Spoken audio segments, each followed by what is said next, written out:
Well, the major debate, discussion, dialectic happening right now is between who is the strongest out of Universe 7's 5 main protagonists, or strongest protagonists, those being Ultra Instinct Goku, Ultra Ego Vegeta, Gohan Beast, Orange Piccolo, and the legendary Super Saiyan Broly, at the end of the superhero arc, where Toyotaro has stated in an interview that they all share somewhat competitive power amongst each other. And I know there's mistranslation accusations. Well, I'll cover that in this video because, oh yes, Toyotaro did. He stated that they were all of evenly matched power. And what's more, it's extremely easy to corroborate with actual statements and feats from the series itself, as well as even interviews from Toriyama surrounding the superhero movie. So guys, let's just get this mistranslation business out of the way, because people are claiming that Toyotaro was going for some abstract meaning of the image, somehow presenting them as all having balanced power. That doesn't even make sense. That makes far less sense than them all actually being on par with each other, which has been made quite clear and abundant throughout the series anyway. And there is some nuance, as I pointed out in previous videos. That doesn't mean they all have traditional power levels the exact same, it just means they can all compete with each other. But the laws themselves literally state that their powers are evenly matched or their strength is balanced. Now, with kanji translating into English, it's very difficult to get an exact translation, but every different type of translation I've found, you can find the connotation that basically means that they are all of a similar level of power, or in the same tier, I guess you could say, and that they could all compete with each other. Compete, for me, is the best word, and that was the first translation I saw, was that they could all be competitive with each other. And for those claiming that it just means they're just being competitive with each other for the nature of it, well, they will only be competitive with each other if they're even remotely close in the first place. Because prior to this, Gohan and Piccolo were miles behind, and certainly didn't see themselves as competition for Goku and Vegeta. If anything, they saw themselves as stallers against any antagonist until Goku and Vegeta showed up. So if they consider themselves competitive with Goku and Vegeta now, it's because they've finally made it into that tier of power that Goku and Vegeta are. So whilst this video is predominantly about who would win in a battle royale between these five if they fought to the death, who would be the last one standing whilst all fighting at their strongest, and we will get to that because that is what this video is about. This is important simply because we need to know that if they're going to go in a battle royale and they are all close, that, you know, we're actually coming from a place of legitimacy with this claim. Now, you can even corroborate this with the official sources itself, and I'm going to try and get this over quickly, but I have talked about this in previous videos. That's why if you're subscribed to my channel and you watch my channel regularly, you'll know all this stuff. But for the newcomers, subscribe to the channel with all notifications clicked on. I release circa 10 videos per month, 3 videos per week-ish, that are usually 10 to 15 minutes long. So if you have the time to listen to a Dragon Ball video a few times a week, this is a good channel for you to subscribe to. Please do smash a like on the video, as well as comment down below. That's my main payment for this. This is a hobby for me. I don't get paid much doing it, but if you join the discussion down below, I feel pretty rewarded for that. I do read all your comments, so comment down below, smash a like on the video. It's also lending me your energy against this really biased YouTube algorithm. Thank you for your continued support. Look, we've just seen Gohan and Goku have a pretty competitive battle with Ultra Instinct and Gohan Beast. Obviously, both of them have trained since the end event of Cell Max. Broly, with his controlled Super Saiyan form, was just stated by Beerus to only be getting beaten by Gohan Beast because of the lack of control over his newly found controlled Super Saiyan state, whereas Gohan has more control over his Beast form, but is made more about control. However, they did not fight to the death, so it is still an interesting discussion for this video, which we'll get to. This also corroborates with the fact that Toriyama stated that Broly could beat an incomplete Cell Max too. So power-wise, Gohan and Broly have been consistently put at the same tier of power. Then of course, Ultra Ego Vegeta. Ultra Ego has been proven in the Granola arc to be at similar levels to Ultra Instinct. Vegeta, base to base with Goku, shown with the sparring on Beerus' planet, is pretty even as well. And then of course, the biggest dilemma is Orange Piccolo, because most people will go back to that Cell Max fight and say, well, Gohan slaughtered Cell Max, whereas Piccolo was getting beat. However, Piccolo was boxing with Cell Max. He was competing with Cell Max. And this wasn't a fresh Piccolo either. Now, I'm not saying he's as strong as Gohan Beast, but we're talking about competing with. They are on par, they're at the same tier. Some may have advantages power-wise, at least in terms of the traditional raw power level sense. Dragon Ball Super's become about styles make fights, the Ultra forms have hacks and abilities. We don't know so much about Gohan Beast and Orange Piccolo's forms yet, and Broly's Super Saiyan form, because it's his own unique Super Saiyan, we don't know what that fully entails yet. But with these hacks and abilities, they could all compete with each other, and their power levels are of such a similar nature that they are at least able to compete against each other. But the important thing is with Orange Piccolo, he has also trained since the end of Cell Max. He's also trained with Gohan Beast. Okay, so he's also trained with a character that's just as powerful as Goku and Vegeta, if not stronger. So he's had some pretty good training himself, and for all we know, Orange Piccolo may have some hacks and abilities himself that we just don't know about yet, because his training with Gohan was off screen and we didn't see Goku actually get to fight him at the end of the superhero arc, but Goku was mightily impressed just sensing him in his base. And of course Toyotaro himself told us that Orange Piccolo was now on par with Goku and Vegeta as of the Cell Max fight. Piccolo's had just as much time to train since then as Goku and Vegeta has, and then you could even look at the fact that he can one-shot the Gammas, who were able to do damage to Cell Max and who were also put at Goku and Vegeta levels by Gohan. So there's lots there to really corroborate and correlate their power levels all amongst each other. And a final thing to take into account, that in the manga version, Beast Gohan got a lot of help whilst charging up that special beam cannon to take out Cell Max. It was a beaten up Orange Piccolo that basically held Cell Max in place. That requires a certain amount of competitive power to do so. Now, like I said, traditional power levels, if say Goku's at a 90 out of 100, Gohan Beast might be at a 95 out of 100, but it's close enough for them to compete with each other. Piccolo might be at 89 out of 100, but once again, close enough to compete with each other. That's what I think this Toyotaro interview is trying to tell us. However, the hacks and abilities these characters have gained with certain forms, and sure, we have conjecture around a few of them, equalise greater raw power levels. If that raw power level, however, is too big, then sure, the raw power level will take home the victory and win the outcome of the fight. However, if it's not big enough and those hacks and skills are prominent enough, they can equalise that raw power level and they can come out on top. For example, Goku's Ultra Instinct will always beat someone of a similar level to his because it comes with speed hacks, dodge hacks, it exploits openings, basically giving him critical hits. But this is a battle royale, a 5-man battle to the death. They're all bloodlusted. Who would win? I want you to let me know your thoughts down in the comments section, and I'll give my thoughts at the end of this video. I'll just lay out some of the characters that we've got. And I'm sorry the introduction of this video took way longer than I even planned, but I thought that was an important part to get out of the way, because the translations that people are saying are correct, or at least highly probably correct. So we'll start with Ultra Instinct Goku. It came first. We know the most about Ultra Instinct. Ultra Instinct is a brilliant martial arts ability. Out of all these characters, I would say in terms of a martial arts ability to have, Ultra Instinct is the best one to have. However, will it counteract the others? Well, it has Mastery Yourself movement, which gives him speed hacks, dodge hacks, enhanced reaction time. It allows him to exploit openings, essentially giving him critical hit hacks.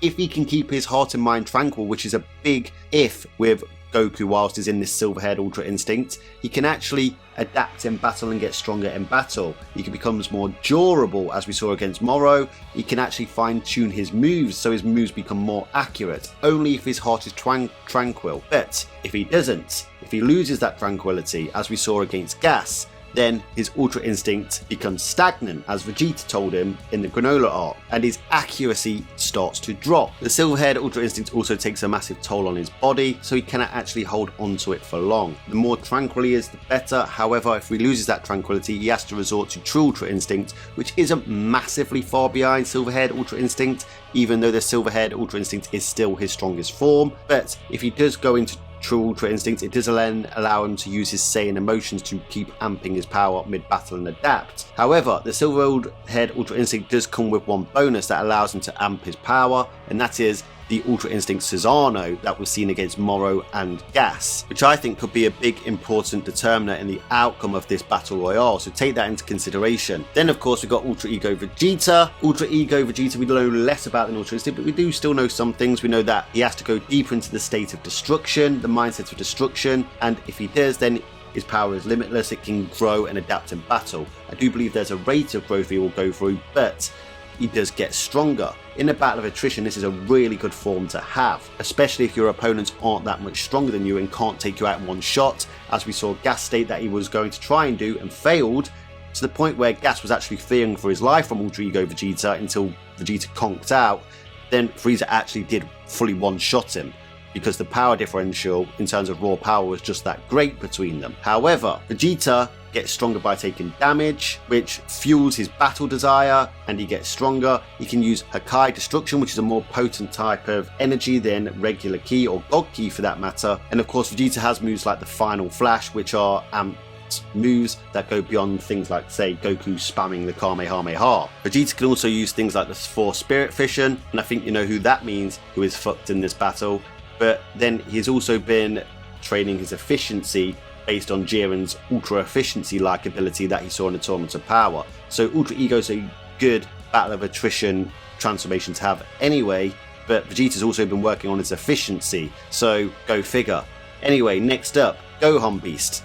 Gohan Beast, we've learned a little bit more after the sparring on Beerus' planet, but it does just seem like a traditional raw power amp for Gohan that at base level, because he seems to have two different tiers of this power. He has the base Gohan Beast level that we saw fight against Ultra Instinct Goku on Beerus' planet, and actually Goku was getting the better of him, and Vegeta put this down to experience and the fact that Ultra Instinct's abilities were giving him the edge over Gohan Beast. So power versus power at that point, they were likely similar. However, Gohan can go into a full extent mode where he amps his power even further but finds a way to control it, and that amps his power so much that he can even blitz an Ultra Instinct Goku who already has speed hacks, dodge hacks, and enhanced reaction time. So Gohan's sheer raw power must be significantly above Ultra Instinct Goku's to be able to accomplish that feat. I've seen some people say that it was close. Well, I saw Gohan knock Goku out of Ultra Instinct in one hit.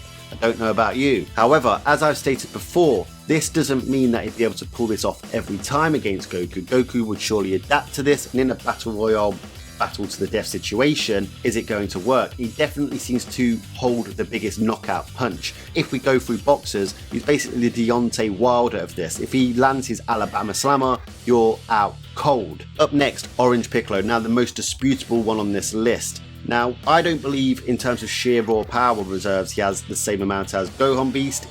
I believe he is on par with Goku and Vegeta, at least at their base level when they first turn into their Ultra forms. With Piccolo, there's still a lot of conjecture. We don't know if he has any special hacks or abilities that come with his orange form. I suspect in the future we will get some. I believe that's being set up, but right now we've not been demonstrated any, so we'll go on what we've been shown so far. But he is at their power level. He is an experienced fighter, and also as an Namekian he comes with certain hacks anyway. He has regeneration, he can become giant, and whilst Gohan has this too, Piccolo also has the special beam cannon, which is an incredibly amping technique. Obviously it requires people to stand still for him to be able to hit it. Next up we have the legendary Super Saiyan Broly. Now Broly has only just got control of this form, so yes, he can fight with some degree of control now, but still, he's still not as controlled as Gohan with his Beast form, and I would argue that Gohan with his Beast form still isn't as controlled as Goku with his Ultra Instinct form. In terms of experience, Broly is massively outweighed by all four of them in this fight. However, once again we're talking about a bit of conjecture with Broly in his Super Saiyan form, because if we base this form on his Super Saiyan full powered form that we saw in the movie, we know it adapts incredibly quickly in battle, and its durability is insane, absolutely insane. He took a pounding from Gogeta Blue, and yet was still fighting. Of course, we just don't know that yet. And in terms of growing in battle, as I said earlier, we didn't see him grow in battle against Gohan Beast in the sparring match, even though it didn't go to the death. But he likely does still have that incredibly insane durability levels. Now you could use a cheat code for Broly and say, well, if he snaps, he goes into that monstrous Super Saiyan full power state that we saw in the movie, and at this stage it's going to be stronger than ever, and he will adapt to battle and he'll keep getting stronger to the point where he just basically destroys them all. Sure, but I don't think that's fair for this battle, because on the picture it is controlled Super Saiyan.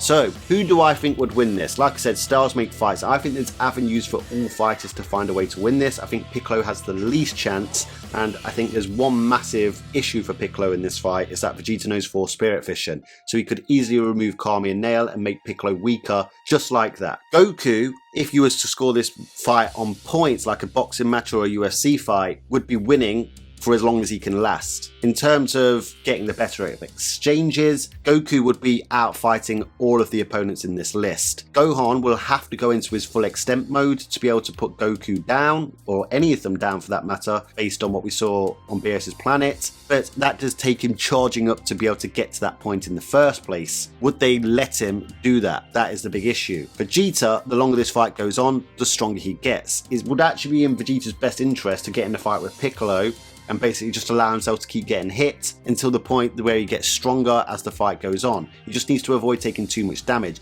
He needs to avoid that Alabama slammer from Gohan going into his full extent mode. If he can do that, Vegeta actually makes it past Gohan in the end in terms of sheer power. Now, Broly might be just as strong as Gohan, even at his full extent mode here, but he lacks severe martial arts prowess in this, and if he doesn't take out somebody like Ultra Ego Vegeta quickly, Ultra Ego Vegeta could catch him up, given that we're not giving Broly any sort of adaptation in this battle royale. Goku might not be able to keep his heart calm and tranquil in this fight, but if he does lose, he might be able to bring out his Susanoo, which seems to amp his power. I believe this fight would boil down to Goku versus Vegeta in the end. I think Vegeta would win the battle of attrition and become really strong in the end. Goku will be down and out, but then his Susanoo would come out. Gohan Beast's full extent mode could take one of them out. It's definitely an avenue to victory for him, but will he be able to do this to all of them without them putting a stop to it? I'm not so sure. He does lack battle prowess himself. He's not the most experienced in this fight. He would be up against Goku, Vegeta and Piccolo, who are all more experienced than him and better martial artists, as well as the fact they know his game now. And then even if he uses it against Broly, Broly can actually match him for power, at least for a while. I think it's a hard case to make for Piccolo in this fight, simply because Force Spirit Fission could take him out of the fight quite easily. He also, based on what we know, doesn't have the power to take out Gohan Beast, and he would struggle against Ultra Instinct Goku. He might win the fight against Broly, or at least be winning, but I can't see how he takes Broly out either, given Broly's durability. Broly's best avenue to victory is once again a battle of attrition. He'd likely get beaten up quite a lot in this fight, but he'd outlast them through sheer durability. The only issue for him is Vegeta gets stronger with his Ultra Ego form, and the only two that are capable, and this is a big if, capable of taking Vegeta out in one shot are Gohan Beast in his full extent mode and possibly Broly. But will Broly be able to land those types of shots on Vegeta, given Vegeta's a better fighter than him? I doubt it. So I do believe it comes down to Goku and Vegeta, so an amped Ultra Ego Vegeta versus Goku Susanoo form. But I do agree that if for some reason they allow Gohan to go into his full extent mode, then Gohan has a route to victory. I just don't think they would let him do that. I believe Ultra Ego, and I cannot believe I'm saying this, Ultra Ego will get the win here right now, because I actually think Ultra Ego is a bad matchup for Ultra Instinct in a battle to the death. If it was a tournament fight and it was knock them out the arena, Goku wins all day long because Ultra Instinct's a perfect martial arts form. But in a battle to the death, Vegeta's just simply going to get stronger and stronger, and it would really require someone to take him out in one shot. As long as he fights this strategically, and given his recent efficiency training, I think he's got this. I would say he's the most probable victor. I would say he's got the biggest chance of winning, followed by Ultra Instinct Goku. Gohan Beast can win, providing he gets to full extent quickly and takes everybody out if they make stupid moves. Broly would win if he snapped. I can't see how Piccolo wins. So guys, that's my thoughts. Let me know your thoughts down in the comment section. I'm sure you disagree, and I want to know why you disagree down in the comment section. Looking forward to reading your comments. Smash a like on the video. Subscribe if you haven't subscribed. Until next time, Ad Astra.